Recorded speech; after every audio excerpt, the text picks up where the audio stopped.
Nathan Drake, that two-bit thief. Risking it all for some piece of treasure. I guess that's how they know me. How they'll remember me.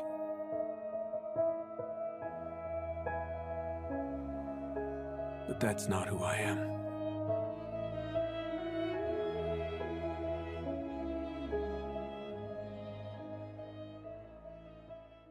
Uncharted 4 is my favorite video game of all time, but it's also my favorite movie. This is because it goes beyond what I ever could have imagined the medium of video games was capable of. If you are unfamiliar with the series, here's a quick rundown. You play as treasure hunter and explorer Nathan Drake.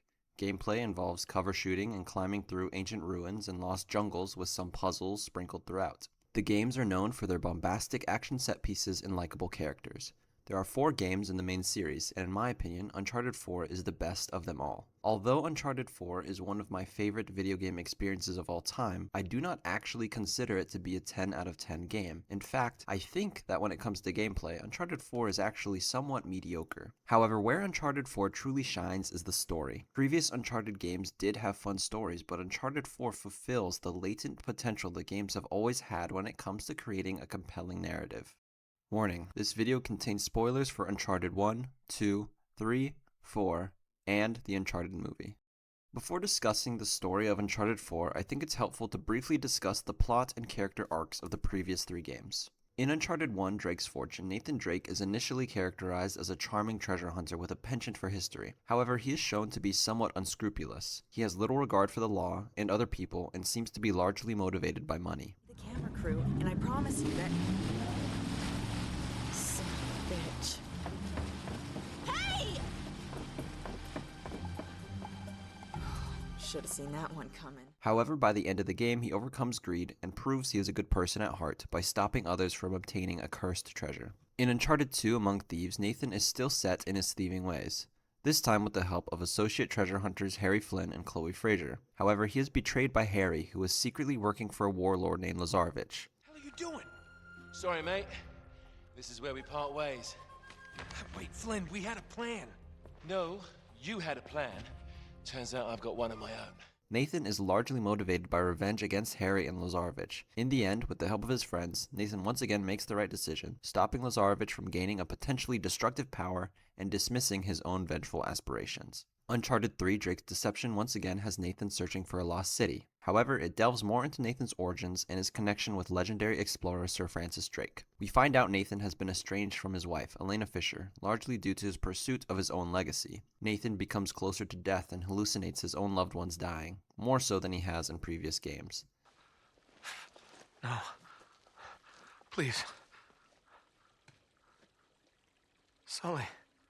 The game ends with Nathan having to confront his own ego, and how it has been destroying his life and relationships. He ends up once again saving the day and gets back together with Elena. In the first 3 Uncharted games, Nathan goes through a lot of character development. He learns to overcome greed, revenge, and his own ego. These games generally do a pretty good job telling a compelling story. However, characters other than Nathan Drake aren't as fleshed out, and even during the game's darker moments, the tone remains fairly light. Uncharted 4 sees Nathan struggling with suburban life.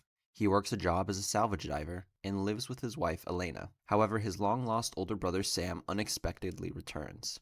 Looking for my little brother. It's about your height, a little bit leaner, definitely less gray in the temples. Sam?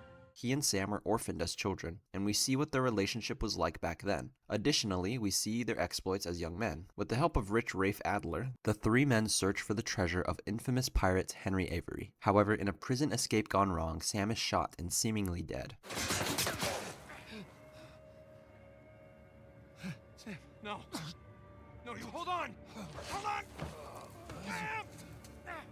Give me your other arm! Come on, reach! No! Sam reveals to Nate that he actually survived the encounter and managed to escape prison just recently. However, he now owes a debt to a crime lord and urges Nate that the only option is to resume the search for Avery's treasure. Nate agrees and lies to Elena, telling her he is going on a job with his salvage crew. As the search continues, Nathan starts to get more invested in the treasure hunt, reigniting his passion and obsession with treasure hunting. However, their old friend Rafe Adler is still searching for the treasure as well. and is quite displeased to be competing with the Drake brothers. He has employed the help of a mercenary group led by Nadine Ross. As the story progresses, the danger becomes more and more palpable. Elena eventually finds out and confronts Nate about his lies and risky behavior. I don't get you. Look, I wanted to tell you. You know what? Enough. No, I wanted to, but how could I? I don't know. Just say it. I had to protect you. That is bullshit, Nate. You just didn't have the nerve to face me again. I knew you would react like this. How would you react? You lied to me. Nathan, however, continues the search with his brother, as he believes it is the only way to save his life.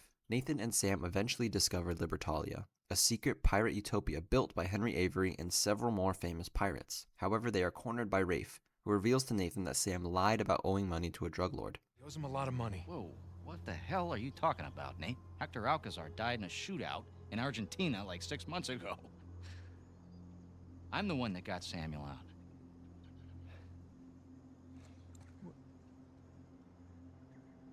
Oh. Wow. What did he tell you? Sam, what kind of story did you cook up? Alcazar? Really? You lied? You lied to your baby brother? Sam was actually working for Rafe for the past several months and betrayed Rafe as they got closer to finding the treasure, making up the story of the drug lord to get Nathan back into the treasure hunting game. Nate is then shot in the shoulder and plummets to the jungle below. Luckily, he is rescued by his wife Elena, who helps him find and rescue his brother Sam. While on the hunt for Sam, we discovered Libertalia was engaged in some sort of pirate civil war. It seems the founding pirates secretly stole the money of all of Libertalia's settlers and founded another city called New Devon. As the search continues, it's also revealed that Henry Avery and his right-hand man Thomas Tew betrayed all the other founding pirates in order to take all their wealth for themselves and store it in a getaway pirate ship, where presumably the treasure is still located. Nate and the gang eventually rescue Sam and manage to escape, planning to head home and forget about the treasure, as it's become much too dangerous. However, Sam separates from the rest of the group as he is compelled to finish the adventure. Just jump, I'll catch you. Let's go. No, don't you even think about it, you hear me? I'm sorry I got you into this. All of you. Hey, all that doesn't matter anymore, okay? Just jump. I gotta see this thing through, Nathan. Nate, of course, follows in order to stop his brother. He makes his way to the pirate ship that contains all of the stolen treasure. At this point, most of Rafe's men have been killed, due to the insane amount of traps placed by Henry Avery centuries ago. As Nate makes his way to the boat, he finds Sam and Rafe in the ship's lower deck. Sam is pinned under a fallen board due to a trap on the ship. The three men are then trapped in the lower deck by Nadine. We also see two skeletons among the treasure, bearing resemblance to Thomas Tew and Henry Avery. Well, enlighten us. It's Avery and Tew. They killed each other. Good for them. What's the point? Everyone obsessed with this treasure gets what they deserve. Rafe and Nate sword fight to the death. I earned this. All of it. You want the treasure, Rafe? It's all yours.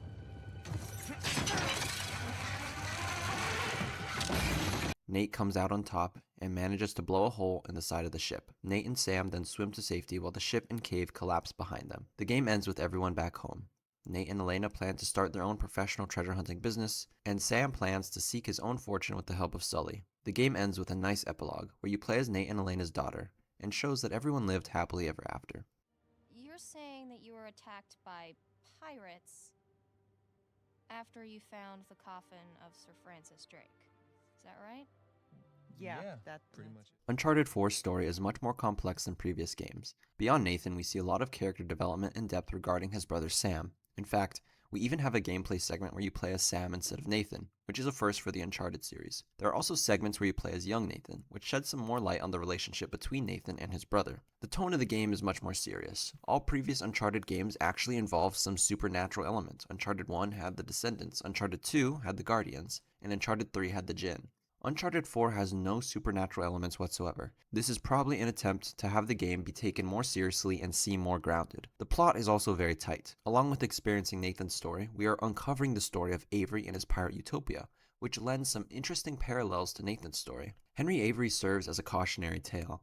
His story started with lofty ambitions, which filled his and others' minds with a sense of wonder and ideals of freedom. However, it was never enough for Avery, as he and the other pirates' greed tore Libertalia apart. Even then, the greed and obsession of Avery and Sue led them to betray the other pirates and eventually even each other. The game explores these themes of obsession, legacy, and trust. We see the consequences of Sam's obsession with the treasure, how he pulls Nathan back into his own obsession. We see Rafe's need for legacy and to be known beyond his rich upbringing and jealousy of Nate's previous success. And finally, we explore the relationship between brothers Nate and Sam, as well as the trust between them and between Nate and his found family, Elena and Sully. The theme of obsession is, in my opinion, really the perfect way to end Nathan's story. Although Nathan grew as a character in previous games, you always knew there would be more to the story, because you knew Nathan had a passion for history and treasure hunting. His passion is part of what makes him so interesting and likable, but there's a fine line between passion and obsession, so allowing Nate to overcome his obsession adds a nice element of finality. Additionally, the epilogue lets you play as Nathan and Elena's daughter, allowing you to see where everyone ended up.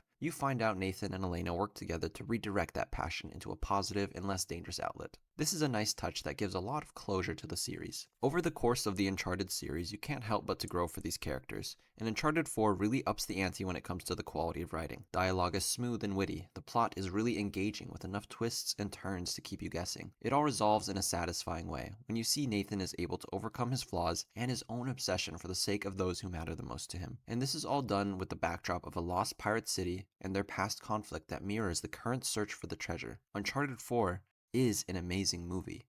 But despite being an amazing movie, Uncharted 4 is of course first and foremost a video game. The game is actually quite short, as if you skip all the cutscenes, it can probably be completed in under 10 hours. During that 10 hours, there are 3 main types of gameplay. First, there's cover shooting. This is pretty basic, and some might even consider it somewhat dated. Essentially, you clear rooms and areas of enemies. You're able to shoot, punch, and even stealthily take people down. There isn't too much to say about the combat. The shooting is pretty satisfying. Guns make a satisfying noise and bullets have a nice looking trail. Melee combat is cool to pull off, especially after a grappling hook jump. And stealth is very basic, but good enough. I think combat in Uncharted 4 can be described as basic, but polished. There isn't a whole lot of depth, but it all feels well done. The second type of gameplay is traversal. This generally involves moving through a gorgeous vista, jumping and climbing your way through. Your path is pretty much always very linear. These segments are very easy and pose little to no challenge. Uncharted 4 does add a little more to this with the inclusion of the grappling hook, which is fun as it can even be used for traversal during combat scenarios. Finally, there are puzzles. In search of the treasure, there are basic puzzles where you use environmental clues or Nathan's journal to solve them. They usually involve matching certain symbols together or rotating an item to follow a pattern. There aren't too many of these puzzles, so there's enough variety in them to at least last the short runtime of the game. The puzzles are always fairly easy and can sometimes even be solved just by randomly pressing buttons. I would definitely consider them to be the weakest aspect of gameplay. The strongest aspect of gameplay are the action set pieces. This generally involves some crazy shootout or a building falling. These action set pieces usually combine the combat with the traversal segments, which adds a little more depth to the encounter. However, what makes these interesting is definitely the choreographed action. If you've played any of the Uncharted games, these moments are very memorable. For example, falling out of a cargo plane, a train shootout, or swinging from an armored truck. Although exciting, these moments are also extremely linear. I definitely wouldn't say gameplay is bad in Uncharted 4. In fact, I think it's generally good, albeit simple. Switching between combat, climbing, and puzzles keeps the gameplay from getting too stale. I think it does just enough to be fun for the runtime of the game. However, I think if you are looking for a game that has a lot of depth and takes a lot of skill to learn, Uncharted 4 wouldn't satisfy that need. Gameplay is polished, but very linear. Linear isn't necessarily bad, but I don't think it makes for really compelling gameplay. I feel that Uncharted 4 is more video and less game, as in it's much stronger when it comes to the narrative aspect versus the gameplay aspect. So if Uncharted 4 is so great as a movie, why not just make it an actual movie, rather than bother making a video game? Well, there actually was an Uncharted movie released in 2022. It starred Tom Holland as Nathan Drake and Mark Wahlberg as Sully. The movie loosely follows the plot of Uncharted 4, however, it seems to serve as a bit of an origin story. In the movie, Nate is working as a pickpocketing bartender and meets Sully, who actually had a pre-established relationship with Nate's brother Sam before meeting Nate. Sam, however, has gone missing, and Sully recruits Nate to help find Ferdinand Magellan's lost treasure. Along the way, they face Santiago Moncada, who is seeking the treasure to restore his family's legacy, and Joe Braddock, a hired leader of a group of mercenaries. The movie doesn't follow the lore established by the games, rather it seems to be more of an alternate universe, as many of the details are different. For example, Uncharted 3 establishes that Nate had met Sully as a teenager, long before Sam had ever met him. Additionally, Uncharted 4 establishes that Sam and Nate were very close until Nate thought Sam died, unlike the movie which shows that Nate and Sam lost contact while Nate was still a child. The movie focuses heavily on themes of trust. Characters constantly backstab each other. Sully is shown to be very greedy and is manipulating Nate the entire time, as it's revealed that Sully actually saw Sam get killed and has been using Nate in the hopes that Sam told him a clue regarding the treasure. Chloe Fraser also shows up, and she betrays and steals from Nate multiple times, even after he saves her life. Nate is shown to be a pretty decent guy throughout the film. Other than pickpocketing strangers at the bar, he is pretty trustworthy throughout the movie. Interestingly, the only character that really has an arc in the movie is Sully, who sacrifices his treasure at the end to save Nate's life. The Uncharted movie is very mediocre, and even leans on bad. As an original movie, it is just okay. The action sequences are cool, and there are a few funny moments. However, characters don't seem to have a lot of chemistry, and, other than Sully, there aren't any significant character arcs. As an Uncharted movie, it is pretty bad. There are some fun Easter eggs, but overall it misses a lot of what makes the game so great. Primarily the amazing chemistry between the characters. Dialogue in the movie is generic, and while there are a few funny exchanges, most of them seem very stilted. The movie lacks a lot of emotional depth as well. You never really get to know these characters beyond the surface level, and so the movie feels shallow. The villains are fairly boring. At one point, Joe Braddock does betray Santiago Moncada to take the treasure for herself. The movie doesn't really go that deep into her motivations. The treasure hunting aspect of the movie is really weak as well. All you know is Ferdinand Magellan's 18 successors for the globe's circumnavigation hid a secret treasure somewhere. They also hid 2 crosses which were the key to finding the treasure because they apparently did not trust each other. This is obviously supposed to lend parallels to the movie's main plot and themes of trust. However, the details of why those 18 men didn't trust each other, why they hid the treasure, and what happened to them are all not explored. Unlike Uncharted 4, which went into great detail regarding Captain Avery and the excitement of uncovering that past mystery, it all just ends up feeling very shallow compared to the game. Regarding the casting, I don't think anyone did a terrible job. I understand the movie is meant to be a sort of pseudo-prequel to the games. However, Tom Holland just seems very young. For some reason, he has this obsession with bubblegum, which just makes him seem even more childish. I don't think the dialogue and performance of Tom Holland really evoked the confident and passionate character that Nathan Drake is in the games. Mark Wahlberg actually does a fairly good job portraying what I imagine a younger Victor Sullivan would have been like. This isn't saying much, but his performance is probably one of the most enjoyable parts of the movie. What is interesting is that the Uncharted movie reportedly started development in 2008, just 1 year after the release of the very first Uncharted game. However, the movie was rewritten and delayed multiple times, with the movie finally releasing nearly 14 years after it was initially conceptualized. But this brings me to an interesting point. Although I think a good Uncharted movie is definitely possible, the medium of video games is paradoxically the perfect way to present an Uncharted movie. What makes video games so unique as a form of entertainment is the huge amount of variety between them. When comparing games like Pong, Mario, Doki Doki Literature Club, or Skyrim, they are all so vastly different in conception and style. There are many games like Uncharted 4, especially when it comes to gameplay, but there are also so many games that are completely different. However, Uncharted 4 is the perfect type of game to tell the story that it does. Uncharted 4 does get some flack for its boring and repetitive climbing segments. However, I think these so-called boring moments actually serve a pretty necessary function. These moments offer a reprieve from the otherwise action-packed moments, but although these moments are slow and often considered boring, they provide an opportunity to build the characters and reveal their dynamic. While a majority of the memorable and plot-relevant moments happen during cutscenes, characters will often talk during gameplay, especially during these traversal segments. It is during these moments that the characters become much more fleshed out, and Uncharted 4 makes sure you're paying attention to this dialogue by making everything else boring. Having characters chit-chat during these moments is an extremely natural way to add depth to your characters. It allows you to get to know them beyond their relevance to the main plot. For example, Hey, nice jump. Not bad, right? Way to go, Nate. Piss a girl like that off. Idiot. here we see Nate talking to himself, and it shows us his inner thoughts and his shift to realizing what is truly important to him. It builds Nate and Elena's relationship. There are hundreds of these small moments during the boring sections of the game, which deepens your bond and understanding of the characters, and this all serves to make story beats that much more impactful. So while the game does have these repetitive and boring segments, these are used to add depth to the characters and increase the impact of the overarching story. So while the gameplay is just okay, it is entirely necessary to tell the story. Uncharted 4 would not be good as it is without the specific style of gameplay it provides. Linear gameplay is the best way to showcase scripted, bombastic action set pieces. Slow climbing segments are perfect for developing and building character dynamics and relationships, and beautifully rendered cutscenes are interspersed between it all. While gameplay is basic, linear, and simple, this is all in service of telling a story exactly the way it is intended to be told. To call Uncharted 4 a video game isn't getting the whole picture, and to call it a movie is a huge understatement. Rather, Uncharted 4 is something else. An evolution that blurs the boundary between the medium of film and video game. A similar type of evolution exists in biology. Secondary aquatic adaptations is the term used for terrestrial animals that have adapted features that allow them to survive in aquatic environments. All animals originate from the ocean.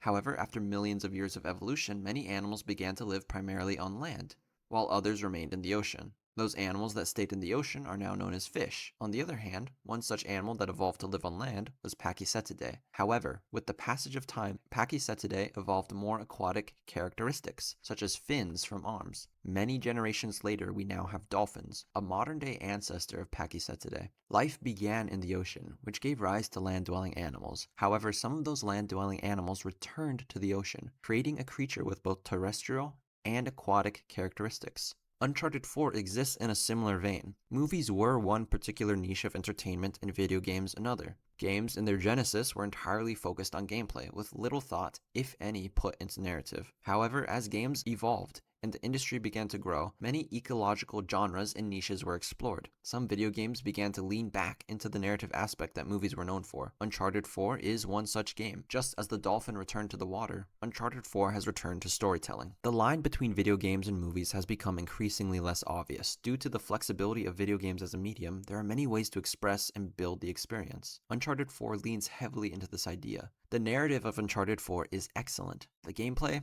is just okay. But contextualized, gameplay is used to propel and enhance the narrative. Games and movies were initially so different, but now there are games that close that separation. I really enjoyed experiencing Uncharted 4. I was captivated by the parts that I watched, and appreciated the parts that I played. Sometimes the best movie you've seen isn't actually a movie. Uncharted 4 is less than a game, but it's so much more than a movie.